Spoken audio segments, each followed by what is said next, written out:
প্রিয় শিক্ষার্থীরা, আশা করি তোমরা ভালো আছো। আজকে আমি নবম দশম শ্রেণীর ফিনান্স ও ব্যাংকিং ক্লাস নিব। এখন তোমাদের এই চ্যাপ্টার থেকে দুটো ক্লাস নিয়েছি। আশা করি তোমরা মনোযোগ দিয়ে চ্যাপ্টারটা বুঝতে পেরেছ।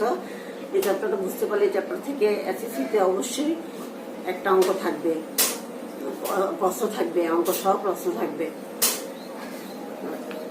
দেখো, শিক্ষক পরিচিতি নাসরিন আক্তার রুবি, সিনিয়র শিক্ষক, চট্টগ্রাম সিটি কর্পোরেশন, হাতেখড়ি স্কুল অ্যান্ড কলেজ, তৃতীয় অধ্যায় অর্থের সময় মূল্য।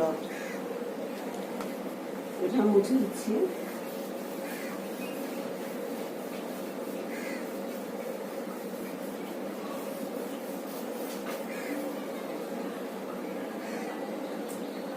দেখো, 5 বছর পর 50,000 টাকা পাওয়ার আশায় তুমি বর্তমানে কিছু টাকা জমিয়ে ব্যাংকে রাখতে চাও। একটি ব্যাংক তোমাকে বার্ষিক 10% হার সুদ প্রদানের প্রস্তাব দিয়েছে এবং আরেকটি ব্যাংক তোমাকে 9.5% হারে মাসিক চক্রবৃদ্ধির প্রস্তাব দিয়েছে। এই মতাবস্থায় তুমি কোন ব্যাংকে টাকা জমা রাখবে? কি বলেছে এখানে? 5 বছর পর 50,000 টাকা পাওয়ার আশায় তুমি বর্তমানে কিছু টাকা জমিয়ে ব্যাংকে রাখতে চাও। একটি ব্যাংক তোমাকে বার্ষিক 10% হারে সুদ প্রদানের প্রস্তাব দিয়েছে। কত হারে? বার্ষিক 10% হারে সুদ প্রদানের, সরল সুদ প্রদানের প্রস্তাব দিয়েছে। আরেকটি ব্যাংক তোমাকে 9.5% হারে মাসিক চক্রবৃদ্ধি প্রস্তাব দিয়েছে। 9.5% হারে মাসিক চক্রবৃদ্ধির প্রস্তাব দিয়েছে। এই মত অবস্থায় তুমি কোন ব্যাংকে টাকা জমা রাখবে? তাহলে তোমাদেরকে ক ব্যাংকের প্রেজেন্ট ভ্যালু বের করতে হবে এবং খ ব্যাংকেরও প্রেজেন্ট ভ্যালু বের করতে হবে, এবং যেটা ইন্টারেস্ট বেশি আসে আমরা সেটাতেই জমা রাখবো। এখন দেখো,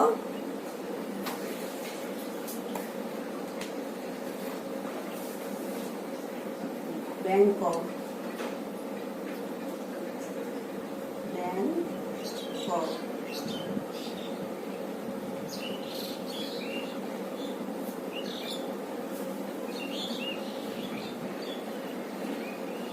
10% টাকাকরণ হারে, বার্ষিক 10% টাকাকরণ হারে।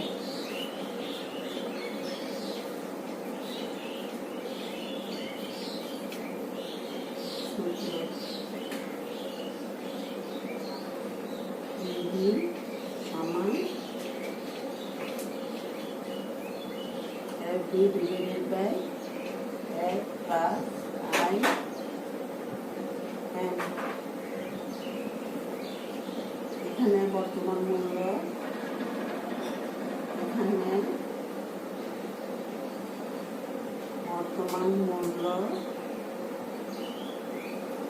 ভবিষ্যৎ মূল্য হবে।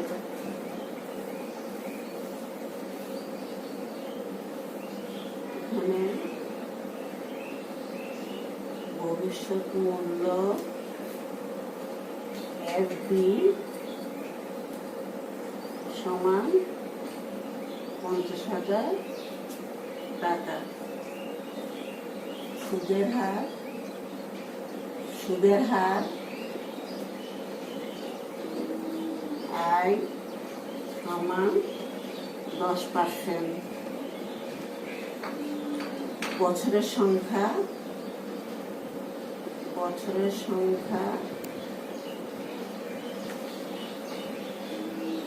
N সমান 5 বছর। বর্তমান মূল্য PB সমান কত? সূত্রে মান বসিয়ে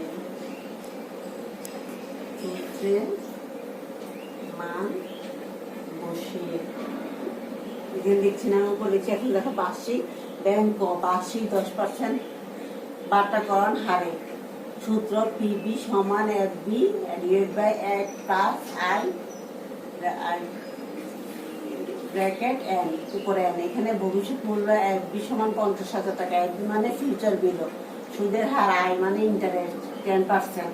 বছরের সংখ্যা এন মানে 5 বছর, কত বছর? 5 বছর। তাহলে বর্তমান মূল্য পিবি, পিবি মানে প্রেজেন্ট ভ্যালু, প্রেজেন্ট ভ্যালু সমান কত? সূত্রে মান বসিয়ে, আমি সূত্রে মান বসানো,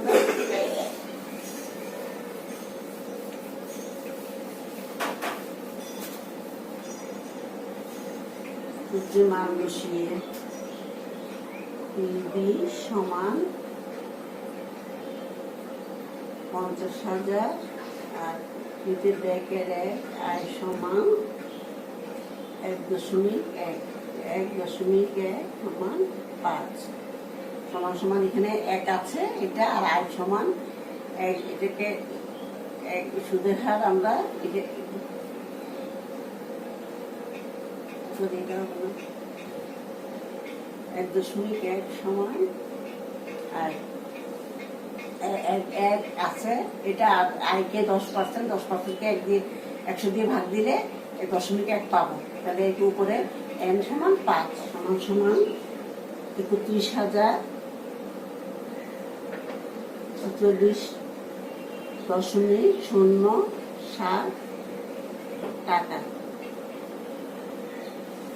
বুঝছো?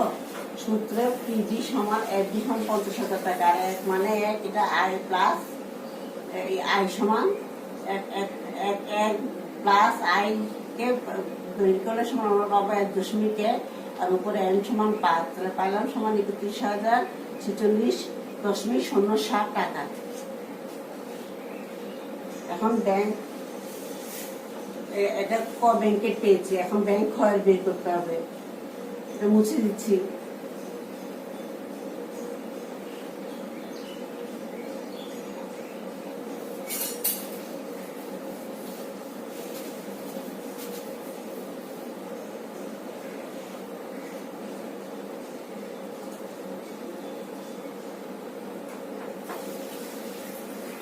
ব্যাংক মাসিক 9.5% হারে চক্রবৃদ্ধি হলে, চক্রবৃদ্ধি সুদে, চক্রবৃদ্ধি সুদে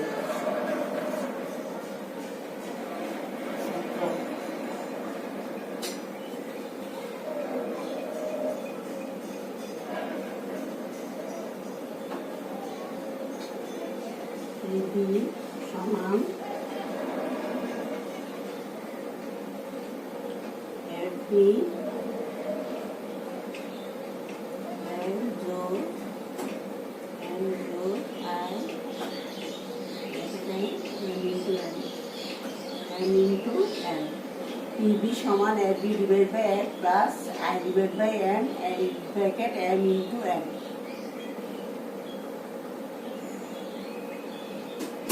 এখানে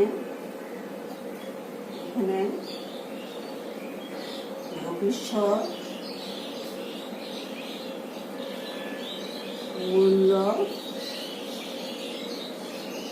এফবি সমান 50,000 টাকা, সুদের হার আয় সমান 9.5%। বছরে চক্রবৃদ্ধি সংখ্যা, বছরে চক্রবৃদ্ধি সংখ্যা m সমান 12। বর্তমান বছরের সংখ্যা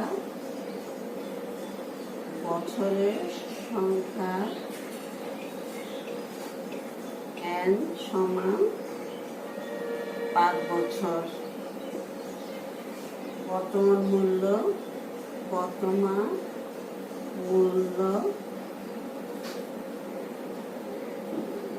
পিবি সমান কত?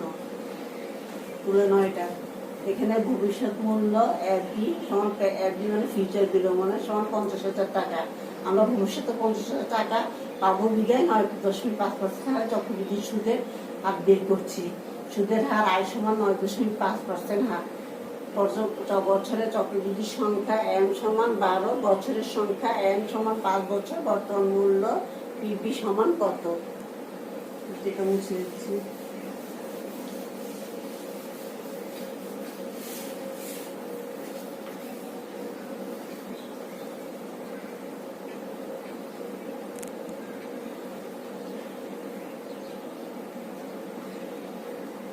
সমান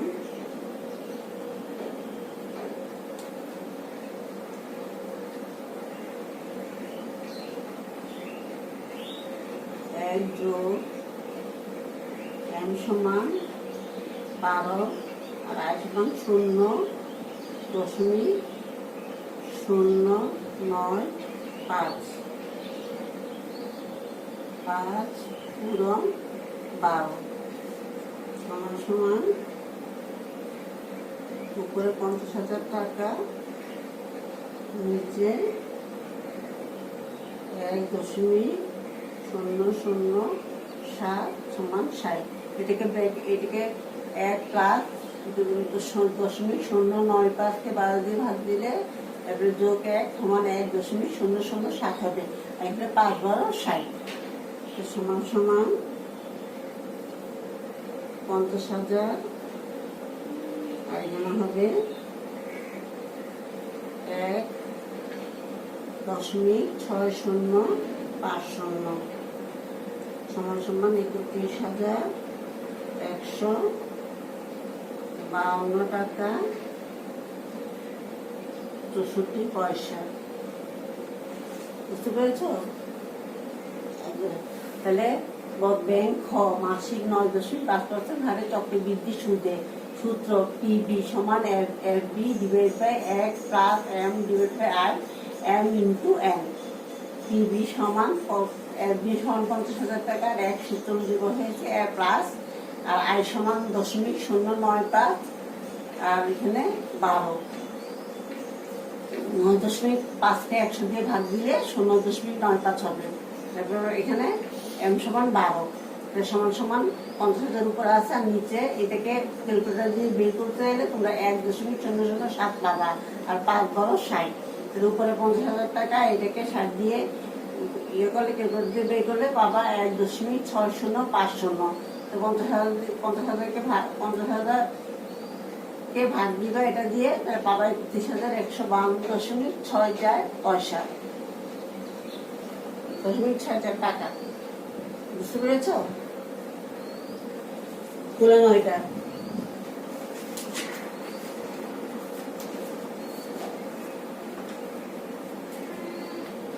মুছে দিচ্ছি উপরেরটা।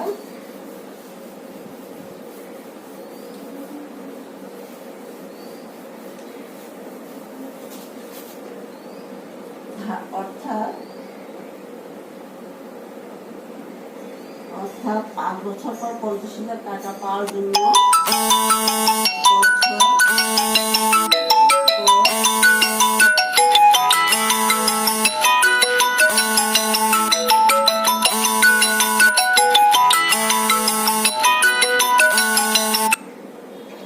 50,000 টাকা পাওয়ার জন্য 50,000 টাকা পাওয়ার জন্য ব্যাংকে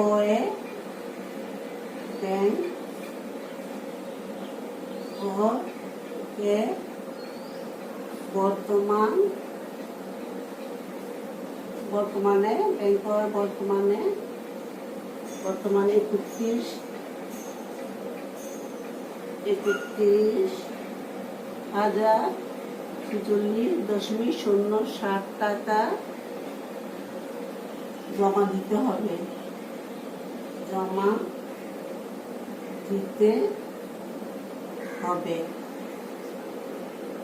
আর ব্যাংক হয়ে আর ব্যাংক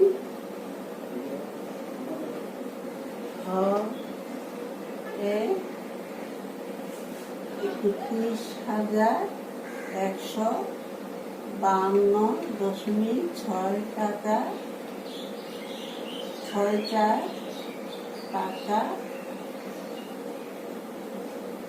জমা দিতে হবে। ফলে ব্যাংক ও লাভজনক প্রস্তাব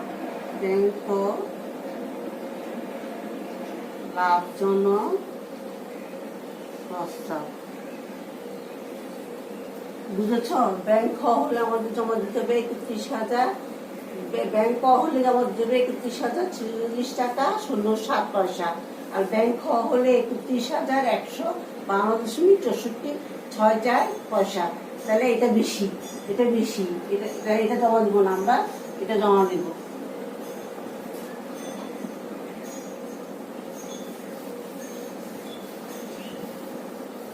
তুলে নাও।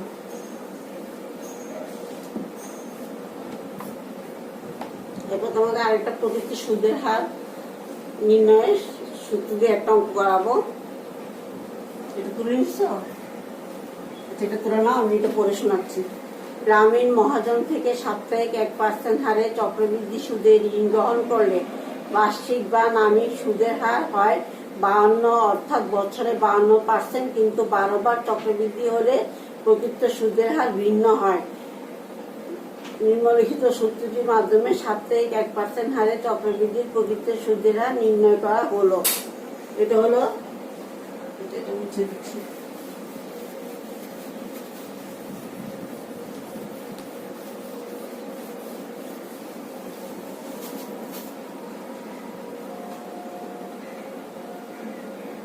EAR সমান ইফেক্টিভ,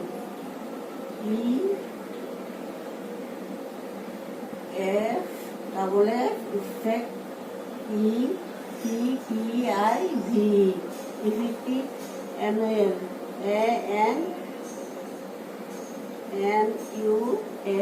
অ্যানুয়াল রেট। EAR মানে ইফেক্টিভ অ্যানুয়াল রেট, মানে প্রকৃত সুদের হার। এখন দেখো EAR সমান 1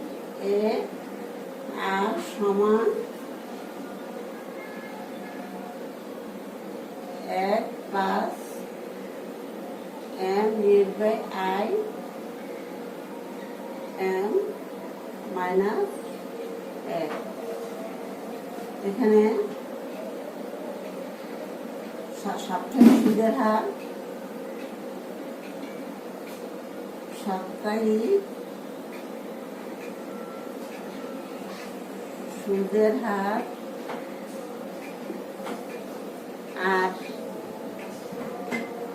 আর ইকুয়াল টু 1%। বার্ষিক সুদের হার,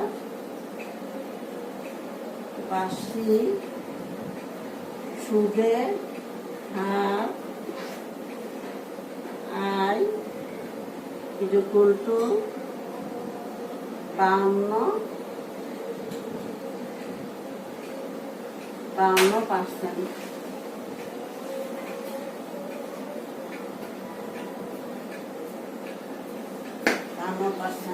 বছর চক্রবৃদ্ধির সংখ্যা, বছরে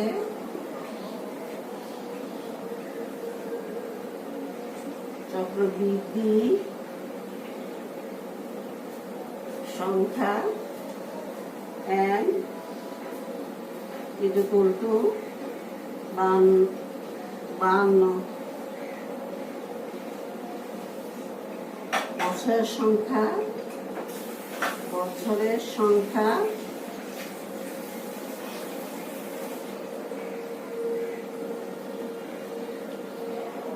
n equal to 1।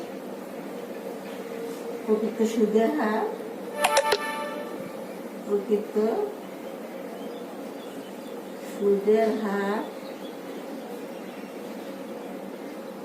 টি এ আর সমান সমান কত?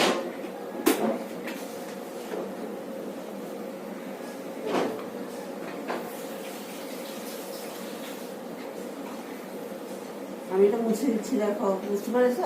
এখানে সাপ্তাহিক সুদের হার আর ইকুয়াল টু 1%, বার্ষিক সুদের হার আর ইকুয়াল টু 52%, বছরে চক্রবৃদ্ধি সংখ্যা n সমান 52, বছরের সংখ্যা n ইকুয়াল টু 1, প্রকৃত সুদের হার EAR সমান কত?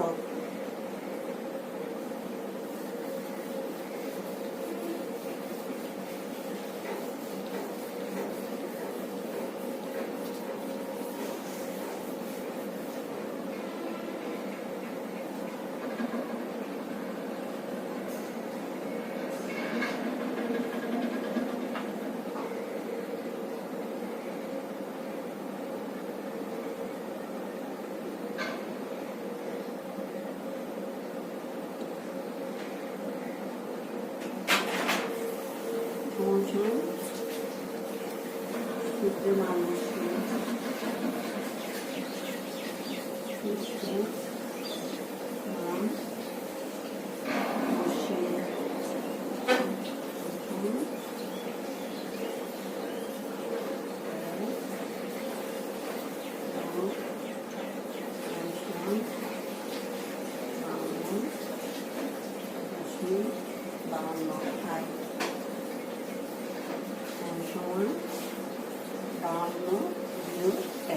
বুঝেছ?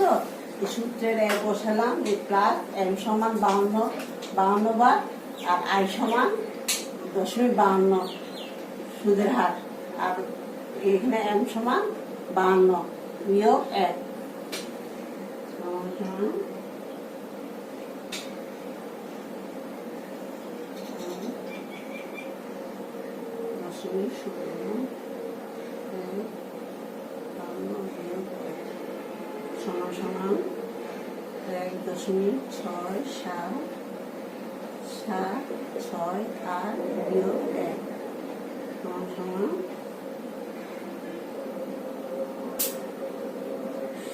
67.768%, অর্থাৎ বার্ষিক 67.61% সুদের হার এবং বার্ষিক সাপ্তাহিক সাপ্তাহিক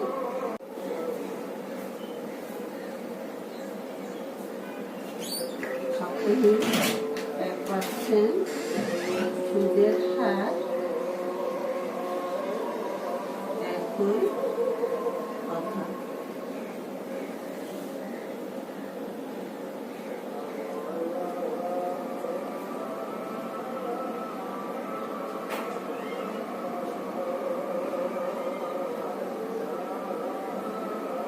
বুঝতে পেরেছ? আজকে এটুকুই থাক। খোলা হাফেজ।